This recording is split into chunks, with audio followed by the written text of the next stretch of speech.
الحمدللہ رب العالمین والعاقبۃ للمتقین والصلاة والسلام علی سید الانبیاء والمرسلین اما بعد فاعوذ باللہ من الشیطان الرجیم بسم اللہ الرحمن الرحیم انما جزاء الذین یحاربون اللہ ورسولہ ویسعون فی الارض فسادا ان یقتلوا او یصلبوا او تقطع ایدیہم وَأَرْجُلُهُم مِّنْ خِلَافٍ أَوْ يُنْفَوْا مِنَ الْأَرْضِ ذَلِكَ لَهُمْ خِزْيٌ فِي الدُّنْيَا وَلَهُمْ فِي الْآخِرَةِ عَذَابٌ عَظِيمٌ إِلَّا الَّذِينَ تَابُوا مِنْ قَبْلِ أَن تَقْدِرُوا عَلَيْهِمْ فَاعْلَمُوا أَنَّ اللَّهَ غَفُورٌ رَحِيمٌ يَا أَيُّهَا الَّذِينَ آمَنُوا اتَّقُوا اللَّهَ وَابْتَغُوا إِلَيْهِ الْوَسِيلَةَ وَجَاهِدُوا فِي سَبِيلِهِ لعلکم تفلحون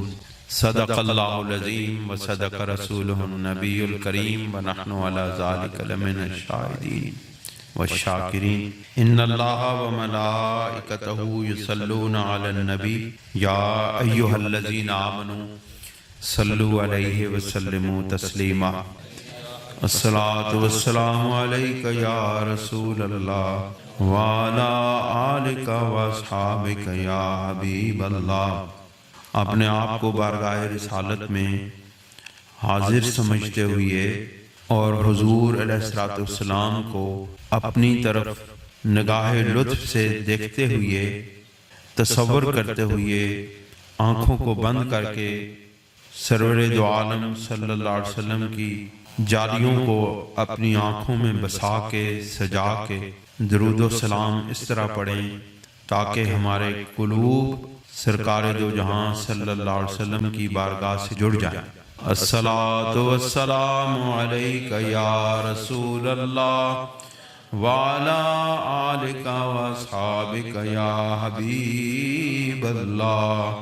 الصلاۃ والسلام علیک یا رسول اللہ وَعَلَىٰ آلِكَ وَأَصْحَابِكَ یا حبیب اللہ۔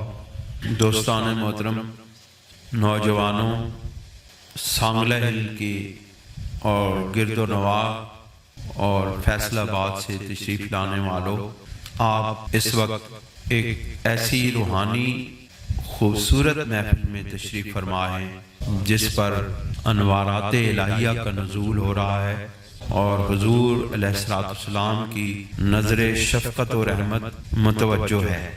خواجگان نقشبندیہ کی توجہات عالیہ، بالخصوص حضرت سیدنا بہاؤالدین نقشبند بخاری اور حضرت امام ربانی مجدد الفسانی اور خواجہ خواجگان سید نور محمد چراہی اور حضرت صوفی صاحب رحمۃ اللہ علیہ اور آپ کے آباء و اجداد کی ارواح مقدسہ کی توجہات عالیہ ہماری طرف رحمتوں کی نگاہیں ڈالے ہوئے ہمارے قلوب و اذہان کو روشن کر رہی ہیں۔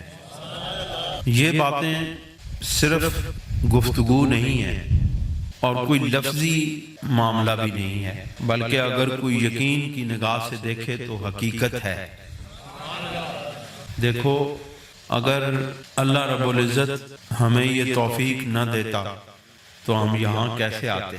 آپ میں سے بہت سارے دوست اپنی دنیا کے بہت سے معاملات کو چھوڑ کر، اپنے کاروبار کو چھوڑ کر کے، یعنی وہ رکاوٹیں جو انسانی نفس کے ساتھ وابستہ ہیں ان کو چھوڑ کے، ان کو عبور کرتے ہوئے، ان کا مقابلہ کرتے ہوئے آپ یہاں پر اللہ اور اس کے حبیب صلی اللہ علیہ وسلم کی مہر رضا اور خوشنودی کے لیے تشریف لائے ہیں، تو یہ کوئی آنا کوئی ایسے آنا تو نہیں ہوا۔ چلو کوئی یہ کہے کہ آپ لوگ مجھے خوش کرنے کے لیے آئے ہیں تو چلو یہ بھی مان لیتے ہیں، ہمیں خوش کرنا بھی اللہ کو خوش کرنا ہے اور اللہ کے حبیب کو خوش کرنا ہے۔ اس کی وجہ یہ ہے کہ آپ مجھے اللہ کا بندہ سمجھ کے آئے ہیں، اللہ کے حبیب کا غلام سمجھ کے آئے ہیں، بابا جی نور محمد کے گلستان کا ایک فرد سمجھتے ہوئے تشریف لائے ہیں، تو آپ میرے لیے کہاں آئے ہیں؟ آپ تو اللہ کو خوش کرنے کے لیے آئے ہیں، اللہ کے حبیب کو خوش کرنے کے لیے، اور جن پر اللہ راضی ہو جاتا ہے سرکار کی نگاہ کرم ہو جاتی ہے، ان کی ہی عبادتیں قبول ہوتی ہیں۔ صرف عبادت کرنے سے انسان کامیاب نہیں ہوتا جب تک وہ عبادتیں قبولیت کا درجہ اور شرف نہ پا لیں۔ یہ بات میری یاد رکھیں، صرف عبادت کرنے سے کامیابی حاصل نہیں ہوتی۔ ہو سکتا ہے کہ ہم جو عبادت کر رہے ہوں اس کے اندر ریاکاری ہو، نقص ہو، خواہشات نفس کا دخل ہو اس کے اندر، ہم کسی کو دکھانے کے لیے عبادت کر رہے ہوں تو ہماری عبادتیں درجہ قبولیت کو نہیں پہنچ سکتی۔ یاد رکھیں، عبادت وہی قابل قبول ہے جس کو اللہ قبول کر لے۔ عبادت وہی قابل قبول ہے جس کو اللہ قبول کر لے۔ کوئی عبادت قابل قبول نہیں ہوتی جس وقت تک ادھر سے قبولیت کا شرف نہ آتا ہو کہ نہیں۔ اگر انسان ساری رات کھڑا رہے عبادت میں، سارا دن نوافل پڑھتا رہے، لیکن ادھر سے قبولیت کا اذن نہ ملے تو وہ عبادت منہ پر دے ماری جاتی ہے۔ بس صرف عبادت وہ ہے جو وہاں قبول ہو جائے اور جو مدینہ والے کے راستے سے گزر کے جائے۔ جن لوگوں کا خیال ہے نا کہ ہماری عبادتیں، ہماری ریاضتیں، ہمارے مجاہدے ڈائریکٹ قبول ہوتے ہیں، ان کی وہ بہت بڑی بھول ہے۔ کیوں کہ آپ قرآن مجید کو الحمد سے لے کر والناس تک پڑھ لیں، آپ کو ہمارا رب اپنے محبوب کو کسی بھی جگہ اپنے سے جدا کرتے ہوئے کوئی آیت اتارتا ہی نہیں۔ جب بھی اللہ نے اپنی ذات کا ذکر کیا، جب بھی کسی بھی قرآن مجید کے مقام کو اٹھا کے دیکھ لیں، اللہ رب العزت نے اپنی صفات کا اظہار کیا، ساتھ اپنے محبوب کا ذکر لازمی کیا، تاکہ کل کوئی یہ نہ کہے کہ میرا محبوب مجھ سے جدا ہے اور ہم محبوب کو چھوڑ کر کے، ہم محبوب کو الگ کر کے نعوذ باللہ من ذالک ڈائریکٹ اللہ رب العزت تک پہنچ سکتے ہیں۔ ڈائریکٹ کا وہاں پر سوال نہیں ہے، آپ کی آواز تو وہاں پہنچ جاتی ہے لیکن ڈائریکٹ قبول نہیں ہوتی۔ ہم کب کہتے ہیں کہ اللہ تعالیٰ کی بارگاہ میں ڈائریکٹ آواز سنی نہیں جاتی؟ سنی جاتی ہے، قبول نہیں ہوتی۔ کیوں جی؟ کون یہ انکار کر سکتا ہے کہ کسی کی آواز، کسی کی دعا، کسی کی التجا، کسی کی آرزو، کسی کی تمنا بارگاہ الہی میں ڈائریکٹ سنی نہیں جاتی؟ لوگوں، سنی جاتی ہے، قبول بواسطہ رسول اللہ کے ہوتی ہے۔ یہ نقطہ سمجھ لو تو ایمان کامل ہو جاتا ہے۔ اگر یہ نقطہ نہ سمجھا، ایمان کامل نہ ہوا۔ آوازیں وہاں، دعائیں وہاں سنی جاتی ہیں، قبولیت جب تک رسول اللہ کی مہر نہیں لگتی شرف قبولیت نہیں پاتی۔ اللہ رب العزت یہ فرماتے ہیں، انما جزاء الذین یحاربون اللہ ورسولہ۔ میں آپ کو یہاں پر لانا چاہتا تھا، سورہ مائدہ کی آیت نمبر 33۔ اس آیت مبارکہ میں یہ بیان ہوا کہ کیا اللہ کہ جو خلاف آواز اٹھاتے ہیں ان کی آواز الگ ہے اور رسول اللہ کے خلاف جو آواز اٹھاتے ہیں ان کی آواز الگ ہے۔ اللہ کہتے ہیں جب میں نے اپنے محبوب کو کسی بھی مقام پر اپنے سے جدا نہیں کیا ہے تو جو میرے ساتھ لڑے گا، جو میرے محبوب کے ساتھ لڑے گا، یہ دونوں لڑائیاں ایک ہی ہیں۔ اس کا مطلب ہے کہ لڑائی اللہ اور اس کے رسول کے خلاف ایک ہے، تو اس کا مطلب ہے صلح بھی اللہ اور اس کے رسول کے ساتھ ہے۔ انما جزاء الذین یحاربون اللہ ورسولہ، بے شک ان کے لیے یہ جزا ہے جو اللہ اور اس کے رسول کے ساتھ لڑائی لڑتے ہیں۔ اب اللہ اور اس کے رسول کے ساتھ جنگ کرنا کیا ہے؟ میدان جنگ میں آ کر کے رسول کریم صلی اللہ علیہ وسلم کے ساتھ جو لڑتے ہیں، جنگ کرتے ہیں، ان کے متعلق یہ ہے کہ وہ ان کی سزا یہ ہے۔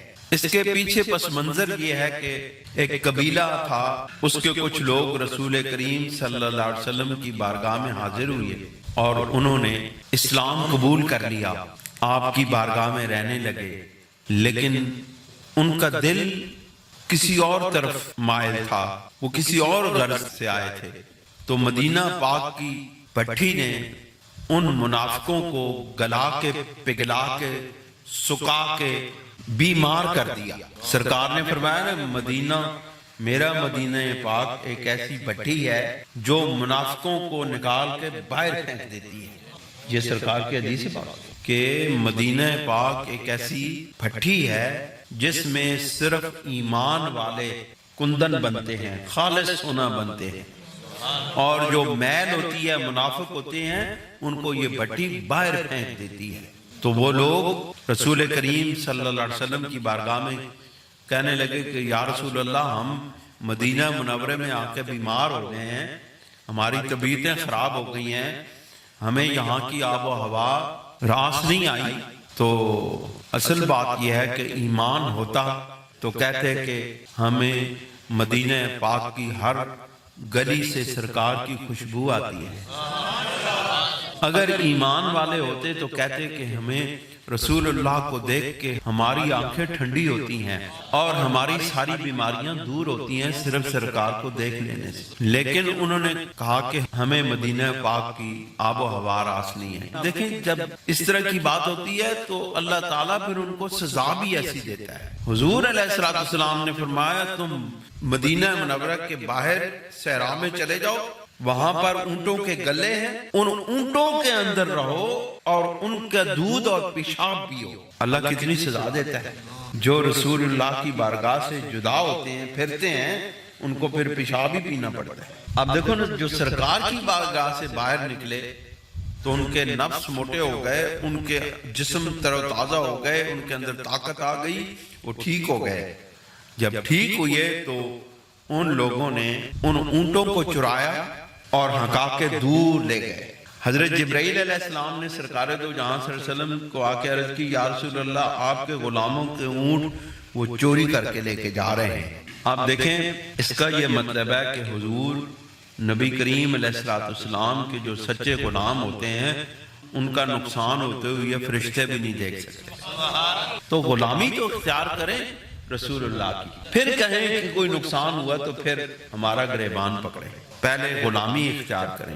حضور علیہ السلام کے جو غلام بن جاتے ہیں، اللہ تعالیٰ ان کی مال کی حفاظت کرتا ہے، اللہ ان کی جان کی حفاظت کرتا ہے، اللہ ان کی عزتوں کی حفاظت کرتا ہے، اللہ ان کی آبرو کی حفاظت کرتا ہے۔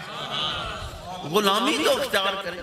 غلامی اختیار کرنے میں کون سا سرمایہ لگتا ہے، کس طرح کی دولت کی ضرورت ہے؟ بس اپنے گلے میں رسول اللہ کا یہ پٹا ڈال دو اور اس طرح ہاتھوں سے پکڑ کے رات کے اندھیرے میں رسول اللہ کی بارگاہ میں اپنے آپ کو پیش کرو، کہو یا رسول اللہ، میری یہ ہمت ہے، میری یہ کوشش ہے کہ میں یہ پٹا آپ کا ڈال کے آپ کی بارگاہ پہ پہنچاؤں، اس کو قبول کرنا آپ کا کام ہے۔ پھر غلامی کا شرط نہ ملے تو بتانا، کچھ کرو تو صحیح۔ پھر حضرت رسالت مآب صلی اللہ علیہ وسلم نے لوگوں کو بھیجا، ان کے ساتھ لڑائی کی، ان کو پکڑ کے لے آئے، ان کے اوپر زمین تنگ کر دی گئی، ان کو وہ پکڑ کے گرفتار کر کے لے آئے۔ اب اللہ نے کہا کہ اے میرے محبوب، یہ تیری بارگاہ سے پھرے ہیں، اب ان کی سزا بھی سخت ہے۔ اللہ کریم نے ارشاد فرمایا کہ الذین یحاربون اللہ ورسولہ ویسعون فی الارض فسادا۔ اب انہوں نے دو گناہ کیے، ایک اللہ کے محبوب کے غلاموں کے ساتھ لڑے۔ حضور علیہ السلام تو ان کے خلاف جنگ کرنے کے لیے نہیں گئے تھے، حضور علیہ السلام نے اپنے غلاموں کو بھیجا تھا۔ یہ نقطہ سمجھنے کی کوشش کریے گا۔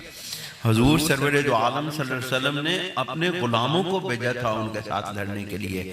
اللہ کہتا ہے کہ الذین یحاربون اللہ ورسولہ، اس کا مطلب ہے کہ سرکار کے غلاموں سے لڑنا، رسول اللہ سے لڑنا ہے، رسول اللہ سے لڑنا، اللہ سے لڑنا ہے۔ اس کا مطلب ہے کہ اللہ رب العزت کے محبوب کے غلاموں سے جو شخص لڑائی لیتا ہے وہ براہ راست اللہ رب العزت اور رسول اللہ سے لڑائی لیتا ہے۔ پھر وہ اونٹ لے کے گئے تو انہوں نے یہ فساد بھی پھیلایا، دو گناہ ہو گئے۔ اللہ کہتا ہے اب ان کا کرنا کیا ہے؟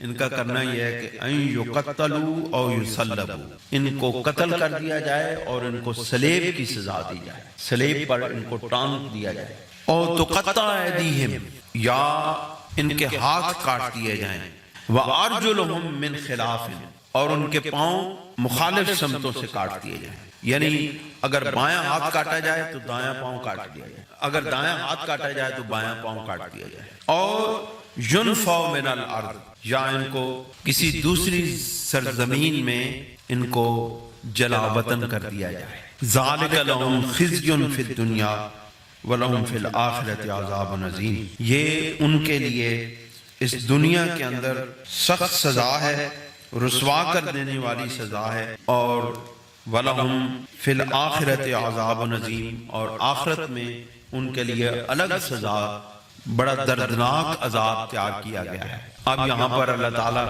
اپنے بندوں پر رحم بھی کرتا ہے۔ اب دیکھیں سختی کے بعد پھر رحم کی نگاہ ہو رہی ہے، کتنا بندوں سے پیار کرتا ہے ہمارا رب۔ یہ ہم نہ سمجھے تو الگ بات ہے، لیکن ہمارا رب ہم سے بہت پیار کرتا ہے۔ اب دیکھیں اتنے گناہ کرنے کے بعد بھی اللہ رب العزت نے ان کے لیے چھوٹا سا دروازہ رحمت کا کھلا رکھا ہے کہ ہو سکتا ہے میرے بندے کبھی پلٹ کے میرے پاس آ جائیں، میری محبوب کی بارگاہ میں آ جائیں تو ان کی بخشش کا سامان کر دیا جائے۔ اللہ کریم فرماتے ہیں إِلَّا الَّذِينَ تَابُوا مِن قَبْلِ أَن تَقْدِرُوا عَلَيْهِمْ، مگر وہ لوگ کہ جو میرے محبوب آپ کے دسترس میں، آپ کے قابو میں آنے سے پہلے توبہ کر لیں۔ شرط رکھی ہے کہ اے میرے محبوب آپ کے قابو میں آنے سے پہلے، آپ کی دسترس میں آنے سے پہلے توبہ کر لیں۔ اس کا یہ مطلب ہے کہ آپ کے اگر قابو میں آ کے انہوں نے توبہ کی تو یہ دل سے توبہ نہیں ہوگی۔ دل سے توبہ یہ ہے کہ جو توبہ کر کے میرے محبوب تیری بارگاہ میں آئیں۔ اب یہ ان مجرموں کے لیے ہے جو تیری بارگاہ میں توبہ کر کے آئیں، ان کی توبہ قابل قبول ہے، لیکن مومنوں کے لیے، مسلمانوں کے لیے، اہل ایمان کے لیے اللہ کریم فرماتے ہیں کہ وَلَوْ أَنَّهُمْ إِذْ ظَلَمُوا أَنفُسَهُمْ جَاءُوكَ، جو لوگ اپنی جانوں پر ظلم کرنے کے بعد محبوب تیرے پاس آ جائیں، یہاں پہلے توبہ ہے، پہلے توبہ کر کے آئیں، وہاں عمل کرنے کے بعد، گناہ کرنے کے بعد، حاضر ہونے کے بعد توبہ کریں۔ کتنا فرق ہے ماننے والوں اور نہ ماننے والوں میں۔ ماننے والے اور ہوتے ہیں، نہ ماننے والے اور ہوتے ہیں۔ ماننے والوں کی گناہ کرنے کے باوجود بھی عزت رکھتا ہے اللہ کریم، گناہوں کے انبار گلے میں ڈالنے کے باوجود بھی اللہ کریم عزت رکھتا ہے۔ اللہ کا محبوب اس کے اوپر پردے ڈالتا ہے، رسوا نہیں ہونے دیتے۔ بندے کو یاد رکھیں، بندہ اگر رسول اللہ کا غلام ہو، سچا غلام ہو، یہ نہیں درود و سلام ہمارے ساتھ پڑھے، نمازیں جا کے دوسروں کے ساتھ پڑھے، ایسا بندہ نہیں قابل قبول۔ جو بندے دوری اور ڈبل گیم کھیلتے ہیں وہ منافق ہوتے ہیں، منافق۔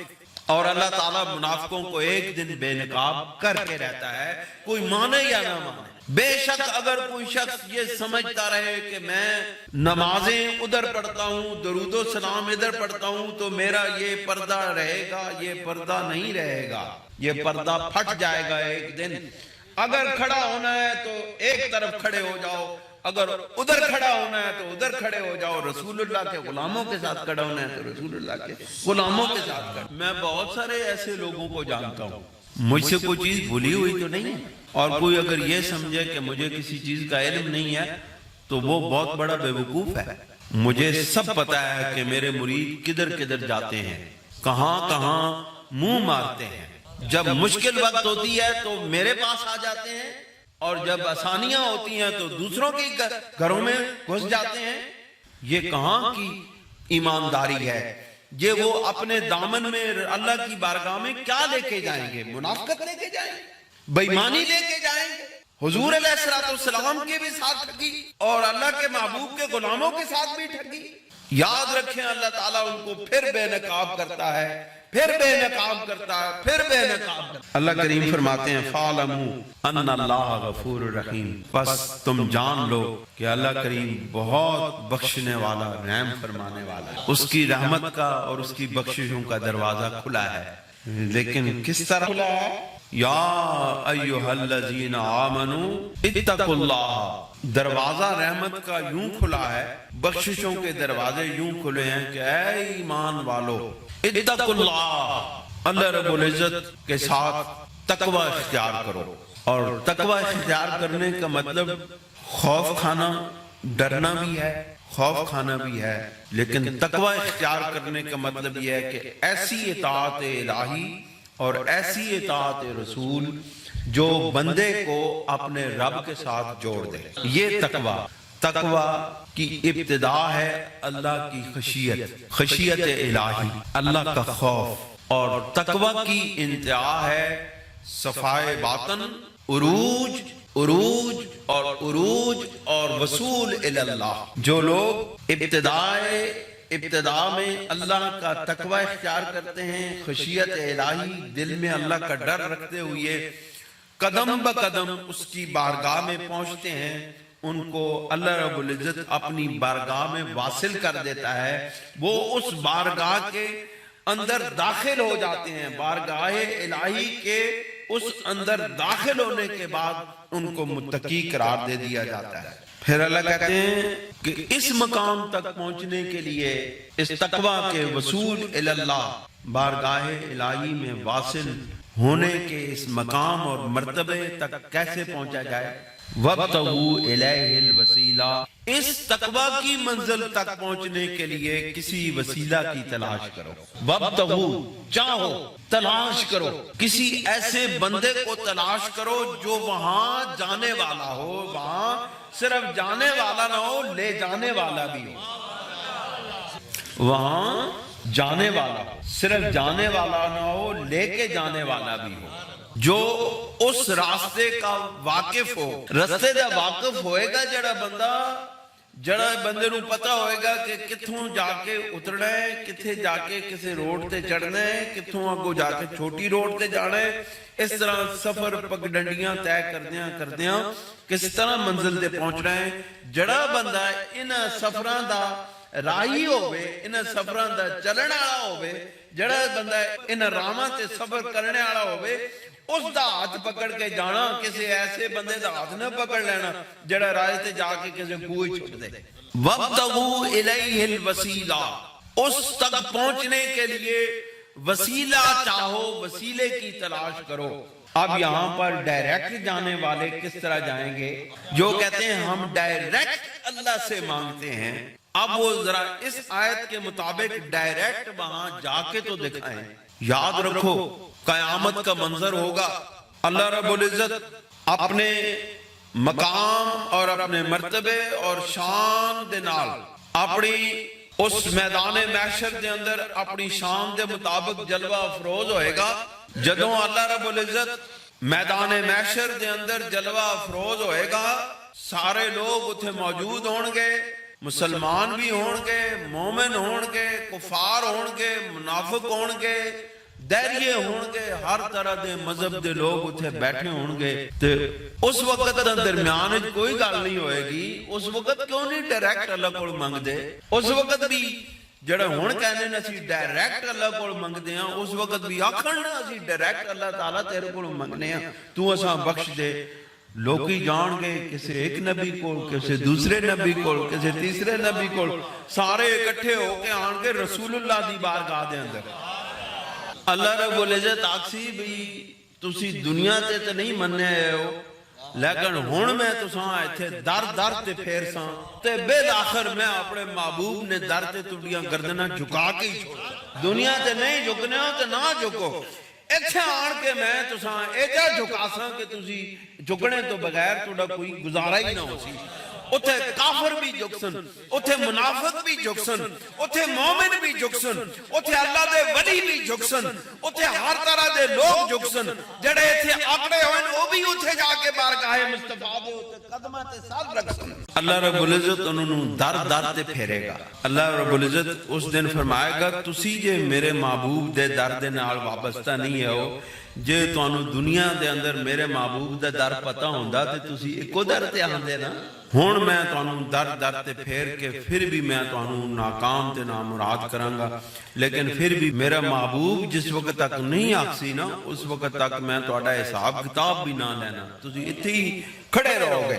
سارے مل کے بارگاہ رسالت مآب صلی اللہ علیہ وسلم دی بارگاہ دے اندر حاضر ہو کے ہاتھ بن کے کھلے ہو جان کے آکھن گے یا رسول اللہ ہن تسی جان چھڑا سکنے ہو۔ وہ لوگ بھی کہیں گے جو کہتے ہیں رسول کچھ نہیں دے سکتا، رسول اللہ کچھ نہیں دے سکتے، جو کچھ دیتا ہے اللہ دیتا ہے۔ ہم بھی کہتے ہیں جو کچھ دیتا ہے اللہ دیتا ہے، لیکن ہمیں مدینے کے ذریعے سے آ کے ملتا ہے۔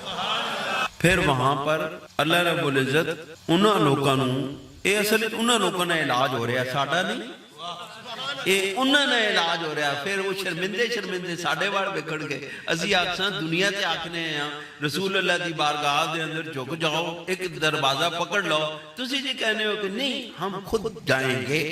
اب رسول اللہ کی بارگاہ میں مانگنا پڑے گا، اب دست سوال دراز کرنا پڑے گا، اب اپنا دامن پھیلانا پڑے گا، بارگاہ رسالت کی بھیک مانگنی پڑے گی۔ اب اس بھیک کے بغیر ہمارا گزارا نہیں ہو سکتا ہے۔ سانو تا رسول اللہ صلی اللہ علیہ وسلم دے غلامہ نے تے اپنے پیارے محبوب صلی اللہ علیہ وسلم نے پہلے ہی اپنے دامن میں تھلے دیتے ہوں۔ سانو تا اور کوئی جگہ سکھاندی نہیں، اسی اور پاسے جائیے کیوں؟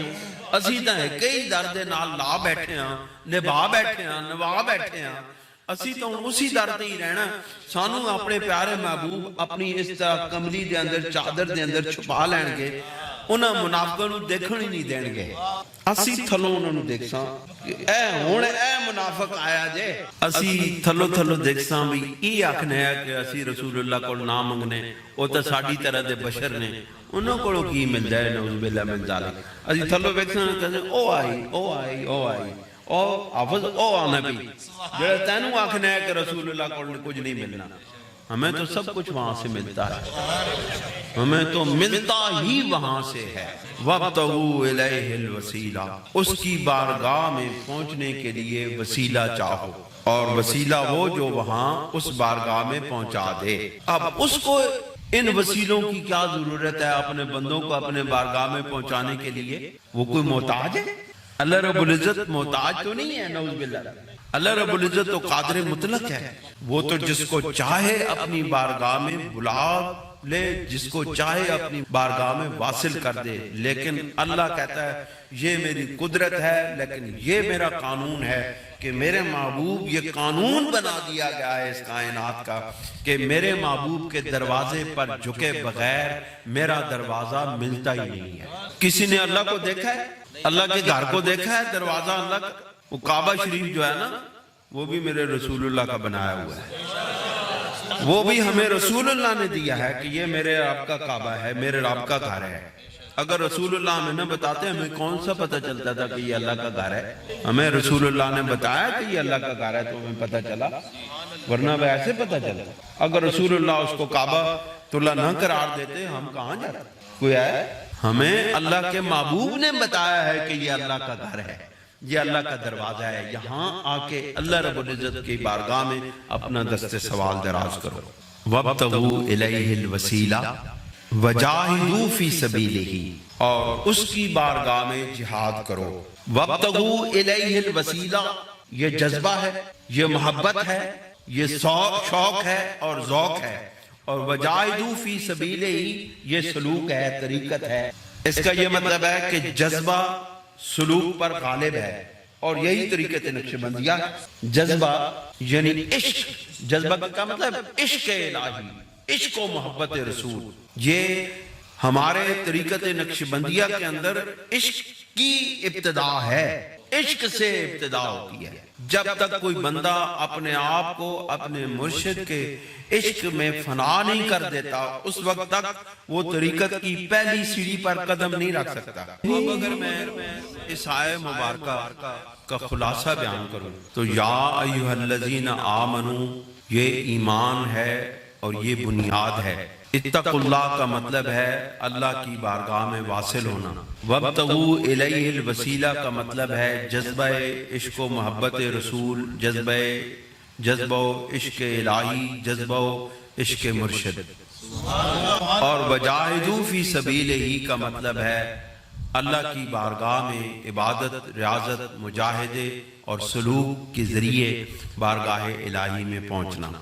اس کا مطلب یہ ہے کہ جس کو ایمان نصیب ہوتا ہے اس کو بارگاہ الہی میں ایک طرح کا وصل وصال مل جاتا ہے، لیکن اس کے لیے، اس کے انکشاف کے لیے، اس کو ظاہر کرنے کے لیے کسی وسیلہ کی ضرورت ہوتی ہے، اور جب وسیلہ مل جاتا ہے، تقوی حاصل ہو جاتا ہے، وصل الہی حاصل ہو جاتا ہے، پھر بندہ اللہ رب العزت کی بارگاہ میں کھڑے رہنے میں، عبادت کرنے میں، ریاضت کرنے میں، مجاہدے کرنے میں آسانیاں محسوس کرتا ہے۔